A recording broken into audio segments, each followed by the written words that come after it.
Okay, real talk, your 20s are kind of a trap. Not in a scary way, more like everything feels fine. You've got more money than you did in high school, more freedom than you'll probably have at any other point in your life, and this quiet voice in the back of your head going, I'll figure it out later. And that voice? That voice is expensive. Because the decisions you make right now, not in your 30s, not when you get serious, but right now, those are the ones that either set you up or slow you down for the next 20 years. I'm not trying to stress you out. I just wish someone had sat me down and been straight with me earlier. So that's what this is. 8 mistakes. Real ones. Let's talk about them. Ask anyone in their 40s or 50s what they wish they had more of, and I promise you, almost none of them say money first. They say time. And right now, in your early 20s, you have more of it than you realize. No mortgage, probably no kids, fewer obligations pulling you in every direction. That's not nothing. That's actually everything. The problem is, most of us spend that time on things that don't build anything. And look, rest and fun are important. I'm not saying hustle 24/7, but even just a few hours a week, consistently, learning something valuable or working on something meaningful, that compounds. Just like money does. The skill you pick up at 22 could be the thing that pays you at 35 in a way you never expected. Don't sleep on your free time. You genuinely can't get it back. We all have that one friend. Nice car, always got the latest stuff, vacations every other month. Looking at their life from the outside, it seems like they've just figured it out. Here's what's probably actually going on, though. The average American is carrying over $5,700 in credit card debt. That highlight reel you're watching, a lot of it is financed. And social media has made this so much worse. Everyone's performing now, everyone's curating. And it's way too easy to start measuring your real life against someone else's carefully edited version of theirs. The fix isn't complicated, but it does require being honest with yourself. Stop spending money you don't have to impress people who honestly aren't thinking about you as much as you think they are. The friends worth keeping don't care what you drive. They just care about you. Okay, I want to be careful here, because I'm not about to tell you to stop having fun. That's not realistic, and honestly, it's not the point. But here's something worth thinking about. When you're out, your guard is down and your wallet is open. Drinks, food, the ride there, the ride back, the random late-night food run, it adds up faster than you think, and it happens more often than you track. And the thing is, every dollar you spend right now has a hidden cost that most people never stop to think about. It's not just what you're buying tonight, it's what that money could have become if you'd invested it instead. You don't have to choose between fun and financial responsibility. You just have to be intentional. Set a going-out budget, stick to it, enjoy yourself within it. That's really it. I get it. When you're 23, retirement feels like it belongs to a completely different version of you. Some gray-haired stranger who drinks decaf and goes to bed at 9. But let me show you something that genuinely changed how I think about this.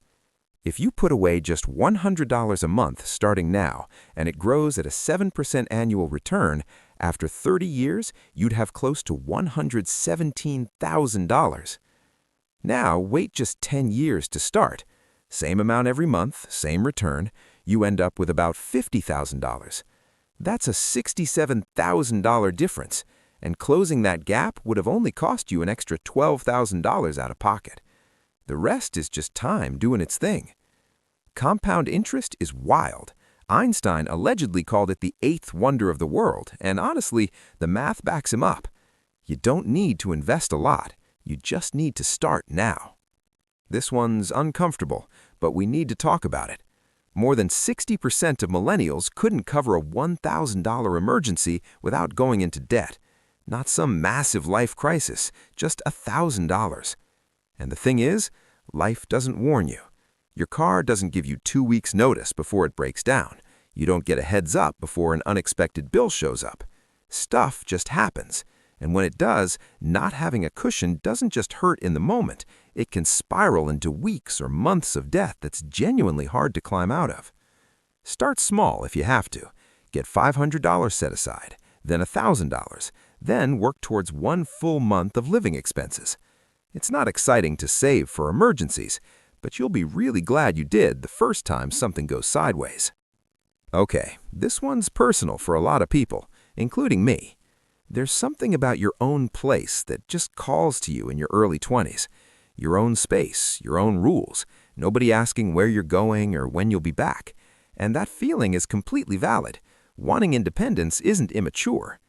But here's the part people don't talk about enough. It's not just the rent.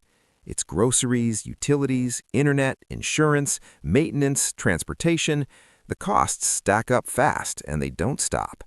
A lot of people sign a lease or a mortgage thinking they've done the math, and then real life shows up with a bunch of expenses they forgot to factor in.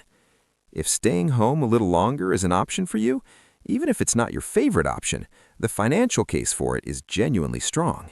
Every month you delay those costs and invest the difference instead is a month quietly building your future. Don't let the idea of what moving out looks like on the outside push you into a decision you're not ready for. Here's something that took me too long to realize about car dealerships. They're not really selling you a car, they're selling you a monthly payment. What can you afford per month? That question isn't there to help you. It's there to figure out how much they can stretch the financing and how much interest they can collect over time. And new cars are brutal financially. The second you drive off that lot, the car is worth less than what you paid. A year in, it's dropped significantly more. Meanwhile, you're still locked into payments. The smarter move, buy used. Find something reliable, do a bit of research, get it inspected, buy it outright if you can. Drive it for a few years, sell it for close to what you paid, and repeat. You still get a decent car, you just don't take the financial hit that comes with buying new. This one's a bit more personal, but it's real, so let's go there. When you're dating someone new or trying to impress someone, there's this temptation to go all out. Nice restaurants, big gestures, expensive gifts. And yeah, it feels good in the moment. Treating someone well feels good. But if your whole approach early on is spending a lot and hoping they're impressed, kind of setting a trap for yourself.